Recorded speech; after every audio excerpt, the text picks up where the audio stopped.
عزیز طلباء و طالبات، السلام علیکم ورحمۃ اللہ وبرکاتہ۔ نحمدہ ونصلی علی رسولہ الکریم،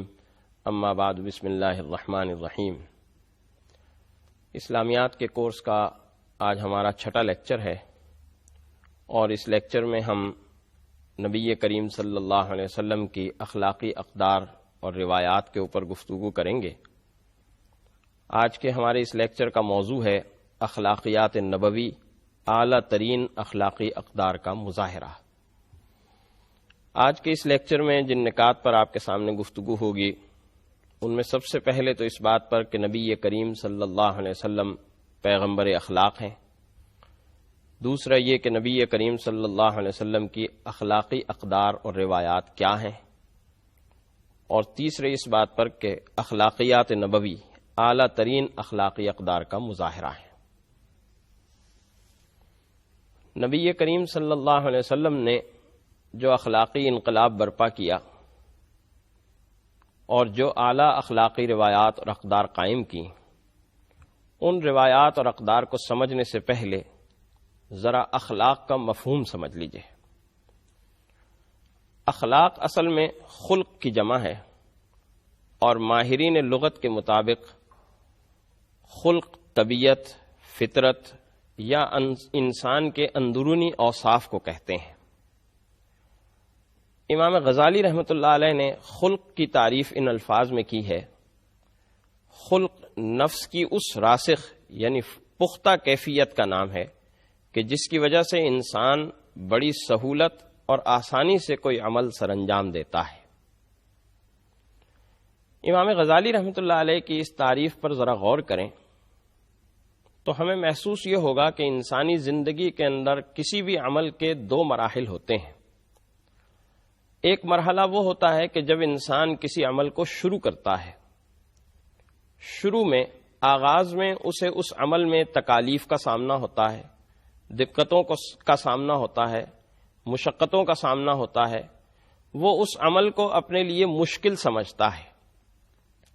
لیکن جب وہ اس عمل کو کرتا رہتا ہے اور ایک مرحلہ ایسا آتا ہے کہ وہ عمل، وہ کام اس کی عادت اور اس کی مزاج بن جاتا ہے، تو پھر وہ عمل اس کے لیے مشکل نہیں رہتا، اس عمل میں آنے والی اور پائی جانے والی مشکلات اس کے لیے آسان ہو جاتی ہیں۔ خلق یا اخلاق دراصل انسان کی ایسی ہی کیفیت کا نام ہے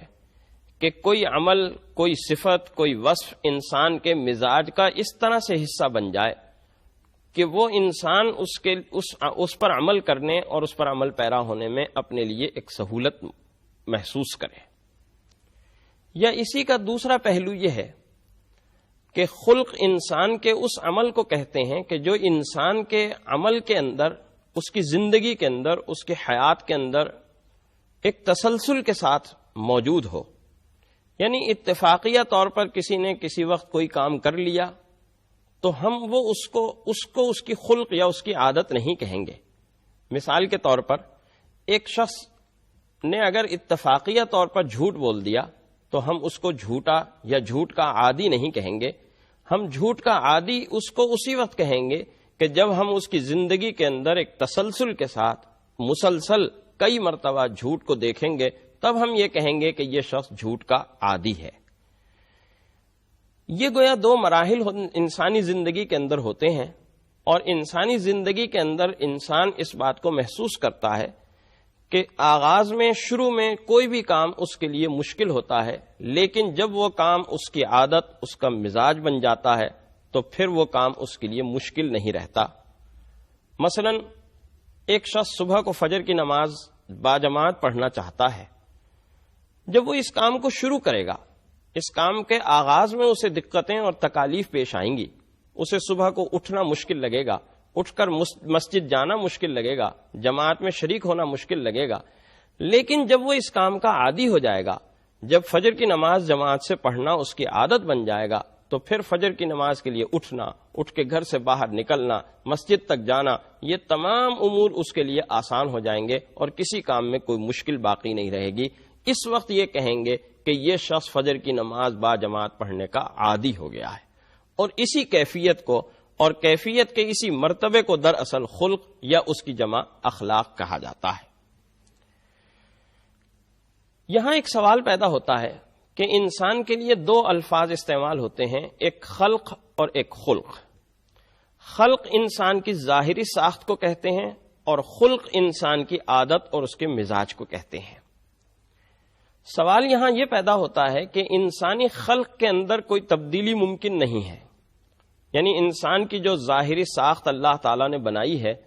اس کو تبدیل نہیں کیا جا سکتا۔ ناک کی جگہ کان نہیں لگائے جا سکتے، کان کی جگہ آنکھیں نہیں لگائی جا سکتی، ہونٹ کی جگہ پیشانی نہیں لگائی جا سکتی یا پیشانی کی جگہ ہونٹ نہیں لگائے جا سکتے، ہاتھ کی جگہ پاؤں نہیں لگائے جا سکتے یا پاؤں کی جگہ ہاتھ نہیں لگائے جا سکتے۔ یہ انسان کی ظاہری ساخت ہے اور اس ظاہری ساخت کے اندر کوئی تبدیلی ممکن نہیں ہے۔ لیکن سوال یہ ہے کہ انسان کا جو خلق ہے، اس کی جو عادت ہے، اس کا جو مزاج ہے،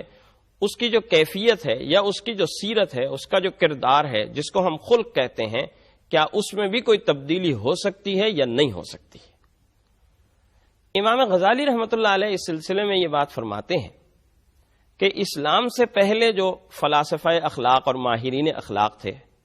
ان کا نظریہ اور ان کی فکر یہ تھی کہ جس طرح انسان کی ظاہری ساخت کے اندر اس کی خلق کے اندر کوئی تبدیلی ممکن نہیں ہے، اسی طرح سے اس کی عادت کے اندر، اس کے مزاج کے اندر بھی کوئی تبدیلی ممکن نہیں ہے۔ لیکن اسلام نے، قرآن کریم کی تعلیمات نے اور نبی کریم صلی اللہ علیہ وسلم کی تعلیمات نے یہ بات ممکن کر کے دکھلائی اور انسان کی خلق میں اور اس کی عادت کے اندر تبدیلی پیدا کر کے دکھلائی۔ اس کی وجہ کیا ہے؟ اس کی وجہ اصل میں یہ ہے کہ اسلام سے پہلے جتنے بھی ماہرین اخلاق تھے وہ انسان کی اخلاقی تربیت یا انسان کے اندر اخلاقی تبدیلی کے لیے اس بات کو ضروری سمجھتے تھے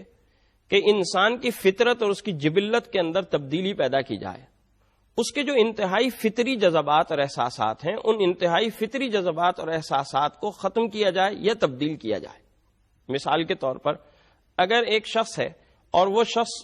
انسان ہونے کے ناطے کھانے پینے کا عادی ہے تو اس کے اندر اخلاقی تبدیلی اس وقت تک نہیں آ سکتی جب تک کہ وہ اپنے کھانے پینے کی اس فطرت کو ختم نہ کر دے، بالکل بھوکا رہنے کا عادی نہ ہو جائے، اس وقت تک وہ اخلاقی تبدیلی اپنے اندر نہیں پیدا کر سکتا۔ یہ ایک انسان ایک معاشرے کے اندر رہتا ہے، بیوی بچوں کے ساتھ رہتا ہے، بھائی بہنوں کے ساتھ رہتا ہے، ان سے ملتا جلتا اور ان سے گفتگو کرتا ہے، تو یہ اس کی فطرت ہے اور اس فطرت کے ساتھ اس کے اندر کوئی اخلاقی تبدیلی پیدا نہیں کی جا سکتی جب تک کہ وہ ان تمام چیزوں کو چھوڑ کر ایک جنگل کے اندر تنہا نہیں جا کر بیٹھ جائے گا، اس کے اندر اخلاقی تبدیلی پیدا ہونا ممکن نہیں ہے۔ ظاہر ہے کہ یہ چیز بڑی مشکل تھی اور تقریباً ناممکن تھی اور بہت کم لوگ ان مراحل سے گزر کر اپنے اندر کوئی اخلاقی تبدیلی پیدا کر پاتے تھے۔ لیکن قرآن کریم نے جو اخلاقی انقلاب برپا کیا نبی کریم صلی اللہ علیہ وسلم کے ذریعے سے، اس اخلاقی انقلاب کی یہ بہت بڑی خصوصیت ہے اور ایک بہت بڑا امتیاز ہے کہ اس اخلاقی انقلاب نے انسان کی جو فطری مزاج ہے، انسان کی جو فطری طبیعت ہے، اس فطری طبیعت اور مزاج کے اندر کوئی بنیادی تبدیلی نہیں پیدا کی، اس فطری مزاج کو اپنی جگہ رکھتے ہوئے اس کے اندر ایک بہت بڑی اخلاقی تبدیلی پیدا کر دی۔ مثال کے طور پر اس کی مثال میں آپ کے سامنے پیش کروں تو بات واضح ہو کر سامنے آ جائے گی اور آسانی سے سمجھ میں آ جائے گی کہ نبی کریم صلی اللہ علیہ وسلم کے متعلق اور آپ کے ساتھیوں کے متعلق ارشاد فرمایا، محمد الرسول اللہ والذین معہ اشداء علی الکفار رحماء بینہم۔ محمد صلی اللہ علیہ وسلم اللہ کے رسول ہیں اور آپ کے جو ماننے والے ہیں، آپ کے جو ساتھی ہیں، ان کی دو کیفیات بیان کی جا رہی ہیں کہ وہ کافروں پر شدید اور آپس میں رحم دل ہیں۔ ان دو کیفیات پر ذرا غور کیجئے تو دراصل یہ انسان کی فطرت کی دو کیفیات ہیں کہ انسانی فطرت کے اندر غصہ، جاہ و جلال، یہ اس کی عادت اور اس کی فطرت ہے۔ اسی طریقے سے کسی سے محبت کرنا، کسی سے تعلق قائم کرنا، یہ بھی انسان کی فطرت ہے۔ قرآن حکیم نے اور نبی کریم صلی اللہ علیہ وسلم نے جو اخلاقی انقلاب برپا کیا، اس اخلاقی انقلاب کا یہ مطلب نہیں تھا کہ انسان اپنے غصے کی کیفیت کو اور اس فطرت اور جبلت کو ختم کر دے، فنا کر دے، یا اپنی قوت عشق اور قوت محبت کو فنا کر دے اور ختم کر دے، یہ مقصد نہیں تھا، بلکہ مقصد یہ تھا کہ یہ قوت غصہ اور قوت غیظ و غضب بھی اس کی برقرار رہے اور یہ قوت محبت اور عشق بھی برقرار رہے۔ ہاں، اس کے مظاہر بدل جائیں کہ جہاں کوئی کافر آئے کوئی کافر طاقت اور قوت سامنے آئے وہاں یہ مظاہرہ کرے گا اپنی قوت غضبیہ کا، اور جب اہل ایمان آئیں، جب ایمان کی روایات اور ایمان کے اقدار آئیں تو یہ مظاہرہ کرے گا اپنے قوت عشق اور قوت محبت کا۔ دراصل یہ اس بنیاد پر جب اخلاقی انقلاب پیدا کیا گیا تو اس اخلاقی انقلاب نے انسانی خلق کے اندر ایسی ایسی نمایاں تبدیلیاں پیدا کی کہ انسان اس تبدیلی کی مثال اور نظیر پیش کرنے سے قاصر ہے۔ دنیا انسانی اور تاریخ انسانی میں مثال نہیں پیش کی جا سکتی ایسے انقلاب کی، ایسے اخلاقی انقلاب کی کہ جو نبی کریم صلی اللہ علیہ وسلم نے برپا فرمایا۔ یہاں یہ بات سمجھنی ضروری ہے کہ جو اخلاقی انقلاب نبی کریم صلی اللہ علیہ وسلم نے پیدا فرمایا اور برپا کیا، اس کی اہمیت کیا ہے۔ چنانچہ سورۃ القلم ہمارے سامنے ہے، اور سورۃ القلم کی آیات مبارکہ 3 اور 4، ان آیات مبارکہ میں حق تعالی جل شانہ ارشاد فرماتے ہیں وَإِنَّ لَكَ لَأَجْرًا غَيْرَ مَمْنُونٍ وَإِنَّكَ لَعَلَىٰ خُلُقٍ عَظِيمٍ، کہ بلا شبہ آپ کا اجر کبھی ختم نہ ہونے والا ہے، اور بلا شبہ آپ اخلاق کے بلند ترین مرتبے پر فائز ہیں۔ قرآن کریم نے آپ کے فضائل مختلف مقامات پر مختلف الفاظ اور اسالیب کے ساتھ بیان فرمائے ہیں، لیکن خلق کے ساتھ عظیم کا لفظ استعمال کیا، اور یہ عظیم کا لفظ کسی اور جگہ اللہ تعالیٰ نے استعمال نہیں کیا، اس لیے کہ آپ مکارم اخلاق کے اعلیٰ ترین مرتبے پر فائز ہیں، اور یہی انقلاب آپ نے معاشرے کے اندر برپا کیا ہے۔ اسی لیے آپ نے ارشاد فرمایا انما بعثت لاتمم مکارم الاخلاق، کہ میں مکارم اخلاق کو مکمل کرنے کے لیے مبعوث کیا گیا ہوں۔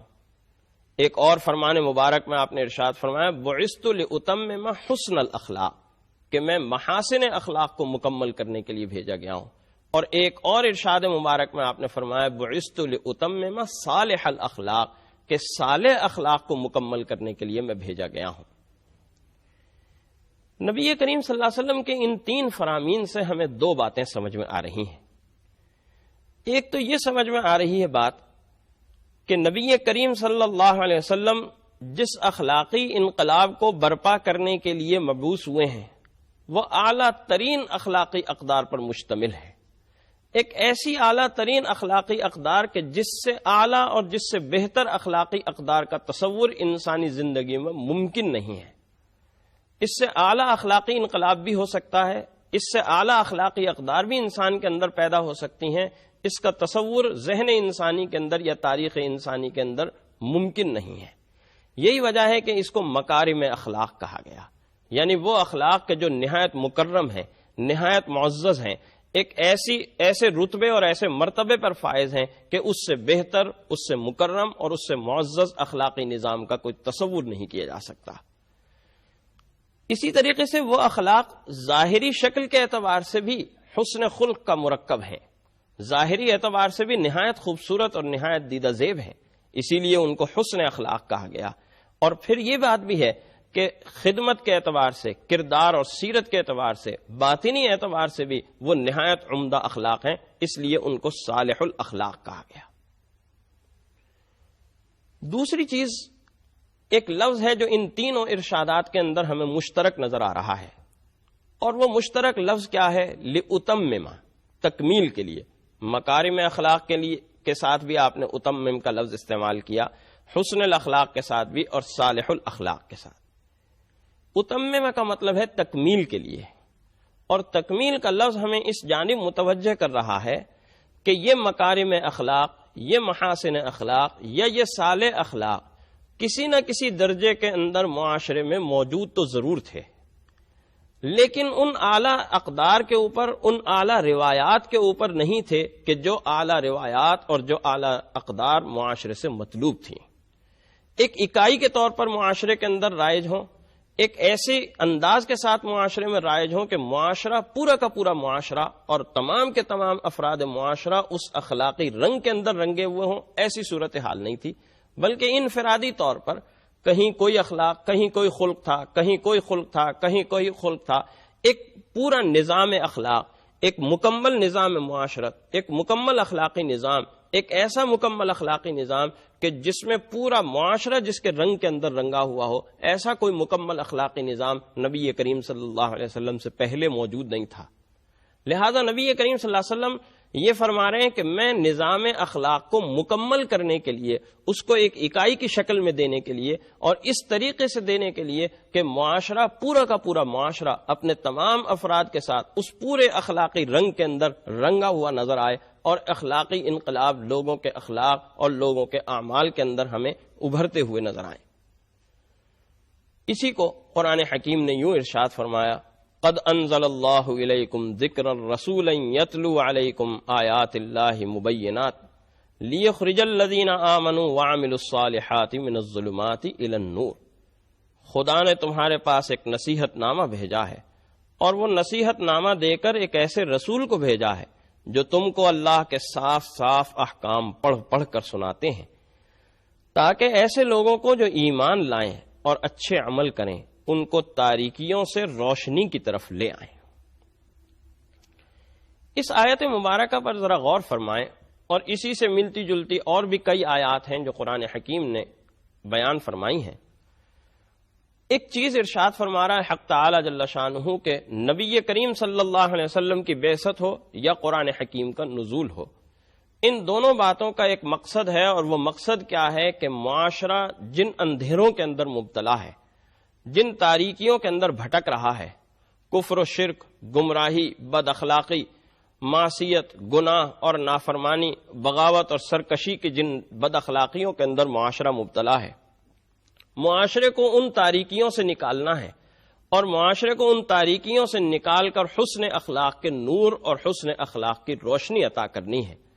ایک روشنی کے اندر لانا ہے، ایک نور کے اندر لانا ہے، ایک ایسی روشنی کے اندر کہ جہاں معاشرہ اپنی صحیح سمت کا تعین کر سکے، جہاں معاشرہ اپنی منزل کا تعین کر سکے، جہاں معاشرہ اپنے سفر کا رخ متعین کر سکے، اور یہ جانچ سکے، یہ جان سکے کہ مجھے کس طرف سفر کرنا ہے، میرا راستہ کس طرف ہے، میری منزل کس جانب ہے، اور مجھے اس منزل کی جانب کس طریقے سے، کس انداز سے، کس اسلوب سے اور کن اعمال کے ذریعے سے بڑھنا ہے۔ نبی کریم صلی اللہ علیہ وسلم نے اس اخلاقی انقلاب کی عمارت دو ستونوں پر قائم کی۔ اس عمارت کا پہلا ستون خود نبی کریم صلی اللہ علیہ وسلم کا اعلیٰ اخلاقی اقدار پر عمل پیرا ہونا ہے، یعنی نبی کریم صلی اللہ علیہ وسلم کی زندگی کو، آپ کی حیات مبارکہ کو اگر ہم دیکھیں تو ہمیں محسوس ہوگا کہ پوری 63 برس کی زندگی آپ کی ایسے اعلیٰ اخلاقی اقدار پر مشتمل ہے، اور ایسی اخلاقی روایات کا صدور آپ کی زندگی سے اور آپ کی حیات مبارکہ سے ہمیں مل رہا ہے کہ جس سے بہتر اور جس سے اعلیٰ اخلاقی روایات اور اعلیٰ اخلاقی اقدار کا مظاہرہ انسانی زندگی کے اندر ممکن نہیں ہے۔ دوسرا ستون قرآن کریم اور خود آپ کے وہ ارشادات ہیں، یعنی پہلا ستون تو عمل ہے، آپ کی زندگی کے اعمال اور آپ کی سنتیں ہیں، اور دوسرا ستون آپ کے وہ ارشادات ہیں کہ جن ارشادات نے انسانی زندگی کے اندر ایک عمومی انقلاب، ایک اخلاقی انقلاب، ایک ایسی تبدیلی پیدا کی کہ معاشرے کے وہ افراد جب سامنے آئے تو ہر آدمی انہیں دیکھ کر پکار اٹھا، ما ھذا بشرا ان ھذا الا ملک کریم، کہ یہ کوئی انسان نہیں ہے، یہ تو بہت ہی معزز قسم کا کوئی فرشتہ معلوم ہو رہا ہے۔ پہلا جو ستون ہے، یعنی جو اخلاقی اقدار آپ نے برپا کی اپنے عمل کے ذریعے سے، اس کو سمجھنے سے پہلے ذرا ایک بات کو سمجھیے، اور وہ یہ کہ آپ کی حیات مبارکہ، آپ کی زندگی جس طرح کے اخلاقیات پر مشتمل ہے، وہ ایک جامع اور بھرپور نظام اخلاق ہے۔ زندگی کے ہر گوشے سے متعلق آپ کی زندگی کے اندر تعلیمات ملتی ہیں۔ جس طرح قرآن کریم ایک جامع کتاب ہے، اور قرآن کریم ہمیں زندگی کے ہر گوشے اور زندگی کے ہر شعبے سے متعلق تعلیم فراہم کرتا ہے،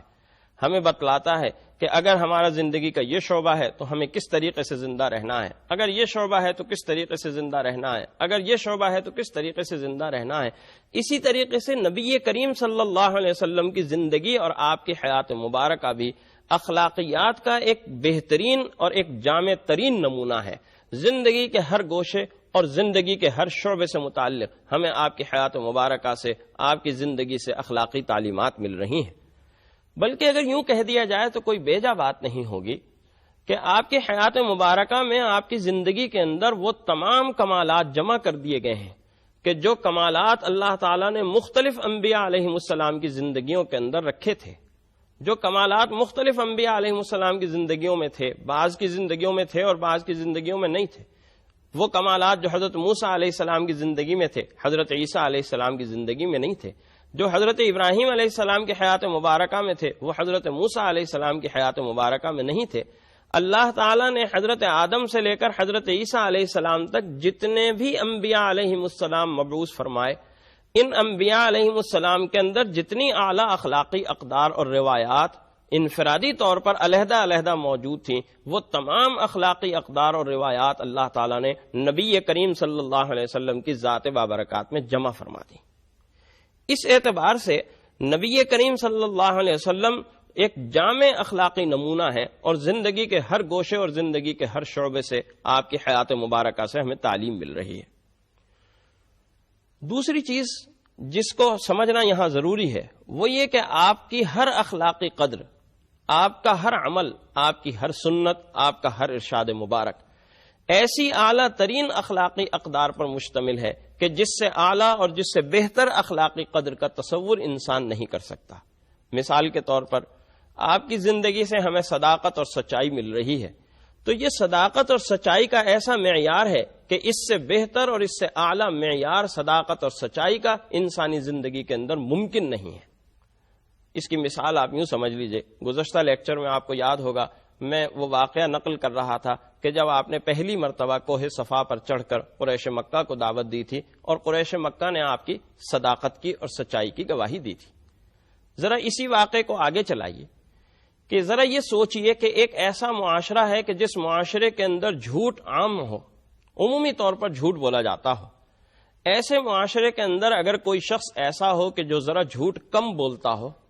تو معاشرہ اس شخص کو سچا کہے گا، اس شخص کو صادق کہے گا۔ لیکن اگر معاشرہ سچے لوگوں پر مشتمل ہو،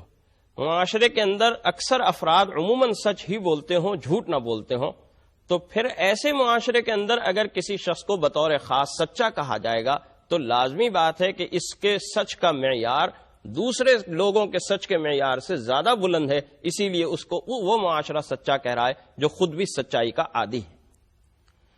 اس اعتبار سے جب ہم اس معاشرے کو دیکھتے ہیں جو نبی کریم صلی اللہ علیہ وسلم کا معاشرہ ہے، جس معاشرے میں نبی کریم صلی اللہ علیہ وسلم کی بعثت ہوئی ہے، بلا شبہ اس معاشرے کے اندر بہت ساری برائیاں تھیں، بہت ساری قباحتیں موجود تھیں، بہت ساری بد اخلاقیاں موجود تھیں، لیکن یہ بات بھی طے ہے کہ وہ معاشرہ بہادر افراد کا معاشرہ، جرأت مند افراد کا معاشرہ تھا، اور جرأت مند افراد ہونے کی وجہ سے وہ معاشرہ جھوٹ بولنے کو اپنے لیے عیب سمجھتا تھا۔ وہ اس بات کو کبھی بھی گوارا نہیں کرتا تھا کہ ہم جھوٹ بولیں، اس لیے کہ وہ بزدل معاشرہ نہیں تھا، ڈرپوک لوگوں کا معاشرہ نہیں تھا، وہ معاشرہ سچے لوگوں کا معاشرہ تھا۔ اور اس معاشرے نے نبی کریم صلی اللہ علیہ وسلم کے متعلق یہ بات کہی کہ آپ کی 40 سالہ زندگی ہمارے سامنے ہے، اور اس 40 سالہ زندگی میں ہم نے آپ سے سچائی کے سوا اور کچھ نہیں دیکھا۔ اس کا مطلب یہ ہوا کہ ایک ایسا معاشرہ آپ کی صداقت کی گواہی دے رہا ہے کہ جو معاشرہ خود بھی سچائی کا عادی ہے، اور اس سے گویا یہ بات سمجھ میں آئی کہ معاشرے میں آپ کی جو سچائی تھی وہ انتہائی اعلیٰ درجے کی سچائی تھی، انتہائی امتیازی درجے کی سچائی تھی۔ اسی طرح تمام اخلاقی اقدار کے اندر آپ کو یہ بات محسوس ہوگی کہ جو بھی چیز آپ کی زندگی میں ہمیں نظر آ رہی ہے وہ اعلیٰ ترین اخلاقی اقدار کا مظہر ہے۔ تواضع نظر آ رہی ہے، عفو درگزر نظر آ رہا ہے، وہ سب کا سب اعلیٰ ترین اخلاقی اقدار۔ جب ہم نے یہ بات سمجھ لی کہ آپ کی حیات مبارکہ اور آپ کی زندگی اعلیٰ ترین اخلاقی اقدار پر مشتمل ہے، اور یہ بات بھی سمجھ لی کہ آپ کی حیات اور آپ کی زندگی سے ہمیں زندگی کے ہر شعبے سے متعلق اور اخلاقی اقدار کے ہر شعبے سے متعلق تعلیمات مل رہی ہیں، تو ہمیں محسوس ہوگا کہ آپ کے مزاج میں ہمیں اعتدال بھی مل رہا ہے، ہمیں عفو و درگزر کی تعلیم بھی مل رہی ہے، ہمیں رحم و کرم کا اسوہ بھی مل رہا ہے، ہمیں عدل و احسان کا نمونہ بھی مل رہا ہے، ہمیں صداقت اور دیانت بھی اپنے اعلیٰ مرتبے پر ہوتی ہوئی نظر آ رہی ہے، ہمیں شرم و حیا بھی اپنے بہترین مرتبے پر فائز نظر آ رہی ہے، حلم و بردباری بھی ہمیں اعلیٰ ترین مرتبے پر فائز نظر آ رہی ہے، تواضع اور انکساری بھی ہمیں بہترین نظر آ رہی ہے، سادگی اور قناعت بھی ہمیں بہترین، شجاعت اور استقلال، صبر و استقامت، ایثار و مہمان نوازی، دشمنوں سے بہترین سلوک، بچوں سے محبت اور تعلق، غلاموں اور کمزوروں سے شفقت۔ غرض ہے کہ انسانی زندگی کے اندر جو بھی اخلاقی قدر ممکن ہے، جس چیز کو بھی ہم محاسن اخلاق کے اندر شمار کر سکتے ہیں، جس چیز کو بھی ہم اعلیٰ اور بہترین اخلاقی اقدار اور روایات کے اندر شمار کر سکتے ہیں اور شامل کر سکتے ہیں، وہ چیز ہمیں نبی کریم صلی اللہ علیہ وسلم کی زندگی میں، آپ کی حیات مبارکہ میں ضرور نظر آئے گی، اور نہ صرف یہ کہ نظر آئے گی بلکہ اعلیٰ ترین مرتبے کے اوپر فائز نظر آئے گی۔ اسی طرح سے آپ کی زندگی کو، آپ کے حیات کو ہم اگر شخصیت کے آئینے میں دیکھیں تو ہمیں محسوس ہوگا کہ نبی کریم صلی اللہ علیہ وسلم کی ذات گرامی عرب کی فصیح ترین شخصیت ہے، اعلیٰ ترین معلم انسانیت، بے مثال مربی اور تربیت دینے والے، بہترین سپہ سالار، عظیم مدبر و منتظم، اعلیٰ ترین جج، اعلیٰ ترین تاجر، عمدہ ترین سربراہ خاندان اور کامیاب ترین سربراہ مملکت نظر آتے ہیں۔ اگر ہم آپ کی حیات مبارکہ سے ان اعلیٰ اخلاقی اقدار اور روایات کی مثالیں تلاش کریں تو ظاہر ہے کہ بے شمار مثالیں ہمیں آپ کی زندگی سے اور آپ کی حیات مبارکہ سے مل سکتی ہیں، اور یہ مختصر سا وقت ان مثالوں کے بیان کرنے اور ان مثالوں کی تفصیلات میں جانے کا نہیں ہے۔ میں صرف ایک دو موٹی موٹی مثالیں آپ کے سامنے پیش کرنے کی جسارت کروں گا کہ جس سے نبی کریم صلی اللہ علیہ وسلم کے اعلیٰ ترین اخلاقی مرتبے پر فائز ہونے کا پتہ چلتا ہے۔ نبی کریم صلی اللہ علیہ وسلم نے اپنی دعوت کا آغاز کیا مکہ مکرمہ سے۔ 13 سال آپ نے مکہ مکرمہ کے اندر لوگوں کو دعوت اسلام دی، اور ایک بہت مختصر سا طبقہ اور ایک بہت مختصر سی تعداد لوگوں کی اسلام قبول کرنے والی ہوئی، اور زیادہ تر سرداران مکہ اور قریش مکہ کے سردار کفر ہی کے اوپر قائم رہے، اور ان لوگوں نے نبی کریم صلی اللہ علیہ وسلم کے ساتھ اور مسلمانوں کے ساتھ جو سلوک روا رکھا، تاریخ کا وہ حصہ ہے، تاریخ کے وہ انمٹ نقوش ہیں، اور ہر طالب علم، سیرت کا ہر طالب علم، تاریخ کا ہر طالب علم ان باتوں کو اچھی طرح جانتا اور ان چیزوں سے اچھی طرح واقف ہے کہ کس کس طریقے سے مسلمانوں کو تکالیف دی گئی، مسلمانوں کو اذیتوں میں مبتلا کیا گیا، آپ کے راستے میں کانٹے بچھائے گئے، نماز کی حالت میں گندگی کا ڈھیر آپ کی کمر پر رکھ دیا گیا، کیا کیا تکلیفیں نہیں تھیں، مقاطعہ اور ایک طرح سے مسلسل ایک بائیکاٹ سوشل کر دیا گیا کہ جس کی وجہ سے آپ اور آپ کا خاندان شعب ابی طالب کے اندر 3 سال تک بند رہے۔ کون سی تکلیف نہیں تھی، کس قسم کی جسمانی تکلیف، کس قسم کی ذہنی اذیت نہیں تھی جو نبی کریم صلی اللہ علیہ وسلم کو نہ دی گئی ہو اور آپ کے صحابہ اور آپ کے ساتھیوں کو نہ دی گئی ہو۔ اور کس لیے دی گئی؟ اس لیے نہیں دی گئی کہ آپ نے کوئی قریش مکہ کو کوئی تکلیف پہنچائی تھی، آپ نے سرداران مکہ کو کوئی اذیت دی تھی، یا ان کا کوئی خدا نہ خواستہ معاذ اللہ ان کو کوئی لوٹ مار کی تھی، یا انہیں کوئی ذہنی یا جسمانی اذیت پہنچائی تھی، اس قسم کی کوئی بات نہیں ہے، بلکہ آپ نے ایک نظریے کا، ایک فکر کا اعلان کیا تھا، لوگوں کو اس نظریے اور فکر کی طرف آنے کی دعوت دی تھی، آپ کو اس دعوت کی سزا دی گئی، اور جن لوگوں نے اس دعوت کو قبول کیا ان لوگوں کو اس دعوت کے قبول کرنے کی سزا دی گئی۔ نبی کریم صلی اللہ علیہ وسلم اس 13 سالہ سخت اور انتہائی مشکل دور کو گزارنے کے بعد اللہ کے حکم سے مکہ مکرمہ کو چھوڑ کر مدینہ منورہ کی طرف ہجرت کرتے ہیں، اور مدینہ منورہ کے راستے میں آپ قباء کے مقام پر قیام فرماتے ہیں۔ قباء کے مقام پر قیام کے دوران آپ ایک خطبہ ارشاد فرماتے ہیں۔ اس خطبے کا نام مورخین اور سیرت نگار خطبہ تقویٰ کے نام سے رکھتے ہیں۔ اس خطبہ مبارکہ میں، اور یہ آپ کی زندگی کے اور آپ کے حیات کے طویل خطبوں کے اندر شمار ہوتا ہے، عام طور پر آپ جو خطبہ دیا کرتے تھے وہ 20-25 منٹ سے زیادہ کا نہیں ہوتا تھا، لیکن اگر آپ اس خطبے کا متن پڑھیں گے تو محسوس ہوگا کہ یہ خطبہ جو ہے آدھے گھنٹے سے زیادہ پر مشتمل ہو سکتا ہے۔ اس اعتبار سے اس خطبے کو آپ اس پس منظر میں دیکھیں کہ جو زندگی آپ مکہ مکرمہ کے اندر گزار کر آ رہے ہیں، وہ واقعات ابھی کوئی ماضی بعید کے واقعات نہیں ہیں، کوئی اتنی دور کے اور اتنے فاصلے کے واقعات نہیں ہیں کہ آپ نے انہیں بھلا دیا ہوگا یا فراموش کر دیا ہوگا، لیکن قربان جائیے آپ کی عظمت کردار کے اوپر، آپ کے اعلیٰ اور بلند اخلاق رفت کے اوپر، کہ آپ نے اپنے اس پورے طویل خطبے کے اندر اشارتاً بھی کہیں قریش مکہ کے ان مظالم کا ذکر نہیں کیا، اشارتاً بھی آپ نے قریش مکہ کی کوئی شکوے کی بات نہیں کی کہ قریش مکہ نے میرے ساتھ یہ ظلم رکھا، میرے ساتھ یہ زیادتی کی، میرے ساتھیوں کے ساتھ یہ زیادتی کی، حالانکہ یہ سارا زیادتیاں، یہ تمام کے تمام مظالم بالکل ناجائز تھے اور ان کا انسانی زندگی اور انسانی تکلیف کے اندر اور انسانی حیات کے اندر کسی قسم کا کوئی جواز بنتا ہی نہیں تھا، لیکن آپ نے اپنے اس خطبے کے اندر کسی بھی قسم کے الفاظ سے اشارتاً بھی ان تکالیف کا، ان اذیتوں کا، ان شدتوں کا کوئی ذکر نہیں فرمایا۔ نبی کریم صلی اللہ علیہ وسلم نے یہ جو اخلاقی انقلاب برپا کیا ہے، اس اخلاقی انقلاب کو کس طریقے سے اور کس انداز سے برپا کیا، یہ بات ذرا سمجھنے کی ہے کہ کسی بھی معاشرے کے اندر جب کوئی انقلاب برپا کرنا ہوتا ہے تو اس کے دو طریقے عام طور پر معروف اور مروج ہیں۔ ایک طریقہ تو یہ ہے کہ سختی کے ذریعے سے، جبر اور تشدد کے ذریعے سے معاشرے کو کسی تبدیلی کے اوپر مجبور کر دیا جائے۔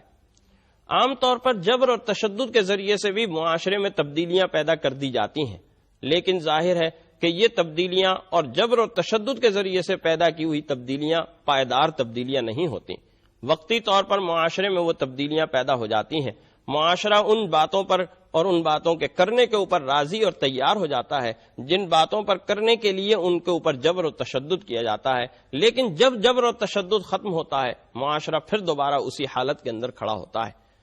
لیکن نبی کریم صلی اللہ علیہ وسلم نے جو اخلاقی انقلاب برپا کیا وہ جبر اور تشدد کے ذریعے سے نہیں کیا، وہ سختی کے ذریعے سے نہیں کیا، بلکہ وہ ایک بڑی محبت اور شفقت کے ساتھ اور بڑی نرمی کے ساتھ اللہ تعالیٰ کے ارشاد کے مطابق آپ نے بڑی نرمی کے ساتھ اور نہایت رحم و کرم کے ساتھ یہ انقلاب برپا کیا۔ چنانچہ حق تعالی جل شانہ نبی کریم صلی اللہ علیہ وسلم کے اوصاف بیان کرتے ہوئے ارشاد فرماتے ہیں، عزیز علیہ ما عنتم حریص علیکم بالمؤمنین رؤوف رحیم، کہ یہ نبی کریم صلی اللہ علیہ وسلم ایسے ہیں کہ تمہاری تکلیف انہیں بہت گراں گزرتی ہے، حریص علیکم، تمہارے لیے نہایت شوقین ہیں کہ تمہیں فائدہ ہو جائے، اس بات کے لیے بے چین اور مضطرب رہتے ہیں کہ تمہیں کوئی فائدہ پہنچ جائے، بالمؤمنین رؤوف رحیم، اور مومنوں کے ساتھ انتہائی شفیق، انتہائی مہربان اور انتہائی رحم کرنے والے ہیں۔ گویا آپ نے جو اخلاقی انقلاب برپا کیا ہے وہ کسی جبر اور تشدد کے ذریعے سے نہیں کیا، کسی سختی کے ذریعے سے اور کسی سختی کے نتیجے میں نہیں برپا کیا، بلکہ رحم دلی کے ساتھ کیا، شفقت کے ساتھ کیا، محبت اور مودت کے ساتھ کیا، اور اپنی زندگی اور اپنی سیرت اور اپنے کردار کی بلندی کو سامنے رکھا، اور اپنی زندگی اور اپنی کردار کی بلندی کو سامنے رکھتے ہوئے اور اس کو پیش منظر اور پس منظر کے اندر رکھتے ہوئے یہ اخلاقی انقلاب نبی کریم صلی اللہ علیہ وسلم نے برپا کیا۔ دوسرا ستون نبی کریم صلی اللہ علیہ وسلم کے اس اخلاقی انقلاب کا، جب ہم اس کے اوپر بحث کرتے ہیں کہ آپ کے وہ ارشادات، آپ کے وہ فرامین، تو ایک طرف تو ہمیں قرآن کریم کے فرامین نظر آتے ہیں۔ قرآن کریم نے جو اخلاقی انقلاب برپا کیا، اس اخلاقی انقلاب کی کیا بنیادیں بتلائیں، کیا بنیادی عوامل بتلائے، کیا بنیادی تعلیمات بتلائیں۔ انشاءاللہ العزیز اس اسلام کے معاشرتی نظام کے اوپر جب ہم گفتگو کریں گے تو اس کے اوپر تفصیل سے گفتگو ہوگی۔ دوسرے نبی کریم صلی اللہ علیہ وسلم کے وہ ارشادات ہیں کہ جن کے ذریعے سے ایک اخلاقی انقلاب امت کے اندر، قوم کے اندر، انسانیت کے اندر برپا ہوا۔ کہیں آپ نے ارشاد فرمایا کہ اکمل المؤمنین ایمانا احسنہم خلقا، کہ ایمان کے اعتبار سے کامل ترین اور مکمل ترین مومن تو وہی ہے کہ جس کے اخلاق سب سے اچھے ہیں۔ کہیں آپ نے اس بات کو ارشاد فرمایا کہ جس شخص کا پڑوسی بھوکا سوئے اور وہ خود پیٹ بھر کر سوئے وہ شخص مومن نہیں ہے۔ کہیں آپ نے پڑوسی کی بات ارشاد فرمائی، کہیں آپ نے والدین کی عزت و احترام کی بات ارشاد فرمائی، کہیں آپ نے دوست کے ساتھ رحم دلی کا معاملہ ارشاد فرمایا، کہیں آپ نے بچوں کے ساتھ شفقت و محبت کا معاملہ ارشاد فرمایا، کہیں آپ نے والدین کے حقوق، بچوں کے حقوق اور بچوں کی ذمہ داریوں کو دین کے ساتھ اور ایمان کے ساتھ منسلک فرمایا، اور اس طریقے سے ایک اخلاقی انقلاب آپ کے ارشادات نے برپا کیا، ایک اخلاقی انقلاب آپ کے اعمال اور آپ کی سنتوں نے برپا کیا، اور اس طریقے سے یہ دونوں ستون جو ہیں اس اخلاقی انقلاب کی ایک عمارت بنتے ہوئے نظر آتے ہیں۔ جب ہم اس عمارت کو دیکھتے ہیں کہ جو عمارت تیار ہوئی، اس عمارت کی گواہی ان لوگوں نے دی کہ جو اس عمارت کا حصہ تھے، جنہوں نے اس عمارت کو آرائش دی، جنہوں نے اس عمارت کو تکمیل بخشی. چنانچہ بے شمار صحابہ، نبی کریم صلی اللہ علیہ وسلم کے بے شمار ساتھی ہیں. آپ کے صحابہ کی تاریخوں کو دیکھا جائے، آپ کے صحابہ کی زندگیوں کو دیکھا جائے تو ہمیں محسوس ہوگا کہ نبی کریم صلی اللہ علیہ وسلم کے اخلاقی اقدار کا عظیم نمونہ آپ کے صحابہ میں ہمیں نظر آتا ہے. کوئی آپ کی صداقت اور سچائی کا پیکر ہے، کوئی آپ کے عدل و انصاف کا پیکر ہے، کوئی آپ کے حلم و بردباری کا پیکر ہے، کوئی آپ کے عفو و کرم کا پیکر ہے، کوئی آپ کے علوم کا پیکر ہے. غرض یہ کہ تمام صحابہ جو ہیں وہ آپ کی ان اوصاف اور آپ کے ان کمالات کا، آپ کی ان اخلاقی محاسن کا اور مکارم اخلاق کا پیکر اور نمونہ نظر آتے ہیں. حضرت جعفر طیار رضی اللہ تعالی عنہ نجاشی کے دربار میں جاتے ہیں، اور یہ وہ وقت ہے کہ جب کہ اسلام کا ابتدائی دور ہے. قریش مکہ کے مظالم سے تنگ آ کر کچھ مسلمانوں نے حبشہ ہجرت کی، اور حبشہ ہجرت کر کے مسلمان وہاں پر کسی حد تک اطمینان اور سکون کے ساتھ رہنے لگے. قریش مکہ کو یہ بات بڑی شاق گزری کہ مسلمان کسی بھی جگہ اطمینان کے ساتھ اور سکون کے ساتھ کیوں رہ رہے ہیں. چنانچہ قریش مکہ کا ایک وفد نجاشی کے پاس آیا، اور نجاشی سے اس نے ملاقات کی، بہت سارے ہدایا اور تحائف لے کر آیا، اور ہدایا اور تحائف لا کر نجاشی کی خدمت میں پیش کیے، اور یہ کہا کہ کچھ نادان اور کمزور لوگ ہمارے گھروں سے، ہمارے شہر سے بھاگ کر یہاں پر آ گئے ہیں اور پناہ گزین ہو گئے ہیں، آپ انہیں ہمارے حوالے کر دیں. اور اس میں اس بات پر بھی زور دیا کہ آپ اس سلسلے میں ان سے کوئی گفتگو نہ کریں، ان سے کوئی سوال نہ کریں، بلکہ بغیر کسی گفتگو کے اور ان کا موقف سے نہ بغیر ان کو ہمارے حوالے کر دیں. اس لیے کہ قریش مکہ کا یہ وفد اور اس کے سربراہ عمرو بن العاص اس بات سے واقف تھے کہ اگر نجاشی نے مسلمانوں کو بلا لیا اور مسلمانوں کا موقف سن لیا تو یقیناً وہ مسلمانوں کو ہمارے حوالے نہیں کرے گا. لیکن نجاشی نے اس بات سے انکار کر دیا کہ میں مسلمانوں کی بات سنے بغیر انہیں تمہارے حوالے کر دوں. چنانچہ مسلمانوں کو بلایا گیا، اور جعفر طیار مسلمانوں کی طرف سے نمائندہ بن کر آئے اور گفتگو کی نجاشی کے دربار کے اندر. حضرت جعفر طیار کی یہ گفتگو اور آپ کا یہ خطبہ جو نجاشی کے دربار میں انہوں نے دیا، مورخین اور سیرت نگاروں نے اس کو نقل کیا ہے. اس خطبے کے اندر آپ نے اسلام کی بنیادی تعلیمات کا ذکر فرمایا، اور یہ فرمایا کہ اے بادشاہ، ہم لوگ ایک جاہل قوم تھے، بتوں کو پوجتے تھے، مردار کھاتے تھے، بدکاریاں کرتے تھے، ہمسایوں کو ستاتے تھے، بھائی بھائی پر ظلم کرتا تھا، طاقتور لوگ کمزوروں کو کھا جاتے تھے. یہی حالات تھے. اسی اسنا میں ایک شخص ہم میں پیدا ہوا، اس نے ہمیں تعلیم دی کہ ہم پتھروں کو پوجنا چھوڑ دیں، سچ بولیں، خوریزی سے باز آ جائیں، یتیموں کا مال نہ کھائیں، ہمسایوں کو آرام دیں. یہ وہ بنیادی تعلیمات ہیں جو جعفر طیار نے اسلام کے حوالے سے نجاشی کے دربار میں ارشاد فرمائی کہ یہ وہ بنیادی چیزیں ہیں، یہ وہ اساسی اخلاقیات ہیں جن کی ہمیں نبی کریم صلی اللہ علیہ وسلم نے تعلیم ارشاد فرمائی ہے اور مرحمت فرمائی ہے. ان میں سے کوئی بھی بات ایسی نہیں ہے کہ جس سے کسی کو تکلیف پہنچے، بلکہ باتیں تو تکلیف کی وہ ہیں کہ جن کو ہم چھوڑ کر نبی کریم صلی اللہ علیہ وسلم کے ساتھ ملے ہیں. ہم پہلے ظلم و ستم کیا کرتے تھے، کمزور لوگوں کے اوپر ظلم ہوتا تھا، طاقتور لوگ کمزوروں کے اوپر ظلم کرتے تھے، یتیموں کا مال کھا لیا جاتا تھا، ملک کے اندر اور معاشرے کے اندر بددیانتی عام تھی، بے ایمانی عام تھی. لیکن نبی کریم صلی اللہ علیہ وسلم مبعوث ہوئے، اور نبی کریم صلی اللہ علیہ وسلم نے مبعوث ہو کر ایک اخلاقی انقلاب برپا کیا، اور اس اخلاقی انقلاب کے نتیجے کے اندر وہ تمام روایات، وہ تمام بد اخلاقیاں اور وہ تمام اقدار کہ جو انسانی اقدار نہیں کہلا سکتی، جو انسانی روایات نہیں کہلا سکتی، جن میں انسان ایک جانور اور ایک وحشی کی حیثیت سے رہتا تھا، وہ تمام روایات اور اقدار ختم ہوئیں، اور اعلیٰ انسانی روایات اور اعلیٰ انسانی اقدار معاشرے کے اندر پنپنے لگیں اور معاشرے کے اندر زندہ ہونے لگیں. اسی طریقے سے ہمیں ایک اور مثال ملتی ہے نبی کریم صلی اللہ علیہ وسلم کی حیات مبارکہ سے. غزوہ بدر ہوا، اور یہ غزوہ بدر سن 2 ہجری میں ہوا. سن 2 ہجری بھی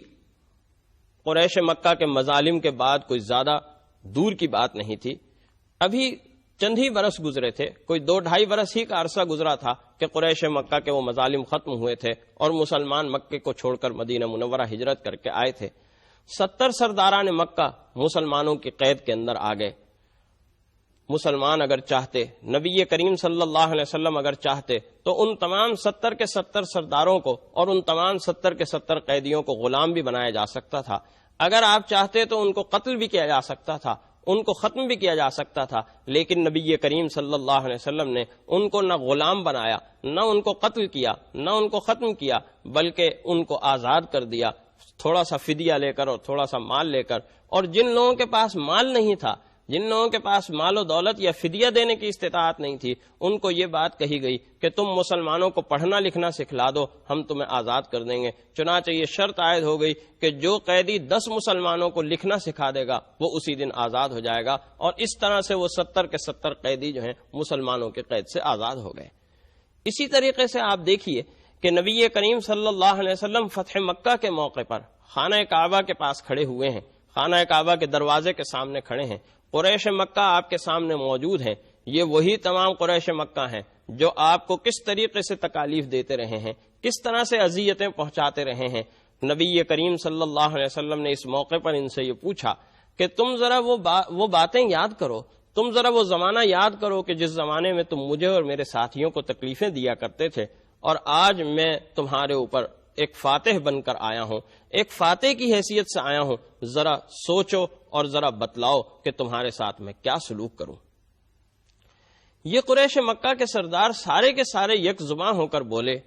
کہ آپ اخن کریم وابن اخن کریم، کہ آپ تو ایک نہایت کریم بھائی ہیں، نہایت رحم کرنے والے بھائی ہیں، اور ایک ایسے شخص کے بیٹے ہیں جو خود بھی کریم تھا، یعنی آپ تو کریم ابن کریم ہیں۔ آپ کے اندر رحم و کرم، آپ کے اندر تو رحم و کرم اور عفو و درگزر کی ایسے جذبات اور احساسات ہیں کہ بطور نبی تو آپ کے اندر وہ ہیں ہی، آپ کے تو آباء و اجداد سے وہ جذبات اور احساسات آپ کے اندر چلے آ رہے ہیں۔ ہم آپ سے اس موقع پر اچھی ہی توقع رکھتے ہیں۔ چنانچہ نبی کریم صلی اللہ علیہ وسلم نے فرمایا کہ دیکھو، حضرت یوسف علیہ السلام کے بھائیوں نے بھی یوسف علیہ السلام کے ساتھ کچھ اچھا رویہ نہیں رکھا تھا، لیکن جب یہ بھائی حضرت یوسف علیہ السلام کے سامنے پیش ہوئے اور سجدہ ریز ہو گئے حضرت یوسف علیہ السلام کے پاس اور ان کے سامنے، اور اس وقت حضرت یوسف علیہ السلام کو یہ بات حاصل تھی، یہ اجازت تھی کہ وہ جو جی چاہتے ان کے ساتھ رویہ اور سلوک رکھ سکتے تھے، لیکن حضرت یوسف علیہ السلام نے معافی دے دی اور یہ کہا کہ لا تثریب علیکم اليوم، میں بھی اعلان کرتا ہوں کہ لا تثریب علیکم اليوم وانتم الطلقاء، کہ تمہارے اوپر آج کوئی داروگیر نہیں ہے، تم آج سے آزاد ہو۔ گویا نبی کریم صلی اللہ علیہ وسلم کی زندگی کو، آپ کی حیات مبارکہ کو اگر ہم دیکھیں تو بے شمار مثالیں آپ کی اپنی حیات مبارکہ سے، اور اسی طریقے سے بے شمار مثالیں ہم نبی کریم صلی اللہ علیہ وسلم کے صحابہ سے ملیں گی کہ جو عفو و درگزر، رحم و کرم، برداشت اور اسی طریقے سے شفقت و محبت اور حلم و بردباری کا عظیم نمونہ نظر آئیں گی، ان تمام اعلیٰ اخلاقی اقدار کا نمونہ نظر آئیں گی کہ جو انسانی زندگی کے اندر، انسانی حیات کے اندر اعلیٰ اخلاقی اقدار کا مظہر ہو سکتے ہیں، اور ایک ایسے اعلیٰ اخلاقی اقدار کا مظہر ہو سکتے ہیں کہ جن اعلیٰ اخلاقی اقدار سے زیادہ بہتر اور اعلیٰ اخلاقی اقدار کا مظاہرہ کسی انسانی زندگی کے اندر ممکن نہیں ہو سکتا۔ نبی کریم صلی اللہ علیہ وسلم کی حیات مبارکہ، آپ کی سنتیں، آپ کے اعمال، آپ کے ارشادات اور آپ کے صحابہ کی زندگیاں آج بھی ہمارے لیے لائحہ عمل اور نمونہ عمل ہیں۔ آج ہم جن جن پریشانیوں کے اندر مبتلا ہیں، جن جن افکار کے اندر مبتلا ہیں، آج بھی ہمارے لیے اگر نجات کا کوئی راستہ ہے، آج بھی ہمارے لیے اگر سہولت کا اور اطمینان کا کوئی راستہ ہے، جتنی بھی ہماری اخلاقی خرابیاں ہیں، جتنی بھی ہماری معاشرتی بدعنوانیاں ہیں، جتنی بھی معاشرتی بددیانتیاں ہیں، ان تمام بدعنوانیوں کا، ان تمام بددیانتیوں کا، ان تمام اخلاقی اور معاشرتی خرابیوں کا آج بھی اگر کوئی علاج ہے تو وہ نبی کریم صلی اللہ علیہ وسلم کا یہی اخلاقی نمونہ اور یہی اخلاقی انقلاب ہے۔ آج بھی ہم اگر چاہتے ہیں کہ اپنے اندر وہ انسانی اعلیٰ اقدار اور روایات پیدا کریں کہ جو صحابہ کی زندگیوں کے اندر تھیں، تو نبی کریم صلی اللہ علیہ وسلم اور صحابہ کی زندگی ہی ہمارے لیے نمونہ عمل ہے، اور یہ بات طے ہے کہ اسی نمونہ عمل نے کس طریقے سے دنیا کے اوپر حکمرانی کی اور کیسے دنیا کو فتح کیا اور کس طریقے سے دنیا ان کے قدموں کے اندر آئی. آج بھی اگر ہم یہ چاہتے ہیں کہ دنیا کے اندر فوز و فلاح اور کامیابی حاصل کریں، اپنی آخرت کو صحیح اور صحیح سمت کے اندر اور سنوارنے والے ہو جائیں، تو ہمارے لیے یہی نمونہ عمل ہے کہ ہم نبی کریم صلی اللہ علیہ وسلم کی ان اخلاقی روایات کو، نبی کریم صلی اللہ علیہ وسلم کی ان اخلاقی اقدار کو اپنی زندگی کے اندر زندہ کرنے والے اور پیدا کرنے والے ہوں. آپ کی صداقت کو، آپ کی سچائی کو، آپ کی امانت و دیانت کو، آپ کی حلم و بردباری کو، آپ کے عفو و درگزر کو، آپ کے رحم و کرم کو، چھوٹوں کے ساتھ آپ کے شفقت کو، بڑوں کی عزت اور بڑوں کی تکریم کو، یہ تمام باتیں آج ہم اپنی زندگی کے اندر پیدا کر لیں تو یقیناً ہم بھی آج اسی معاشرے کی ایک شکل ہو سکتے ہیں، اسی معاشرے کی ایک تصویر ہو سکتے ہیں کہ جو معاشرہ نبی کریم صلی اللہ علیہ وسلم کا معاشرہ تھا، جو صحابہ کا معاشرہ تھا. حق تعالی جل شانہ ہمیں وہی معاشرہ نصیب فرمائے، وہی اخلاق نصیب فرمائے، وہی اعمال نصیب فرمائے جو نبی کریم صلی اللہ علیہ وسلم اور آپ کے صحابہ کے اعمال تھے. وآخر دعوانا ان الحمد للہ رب العالمین.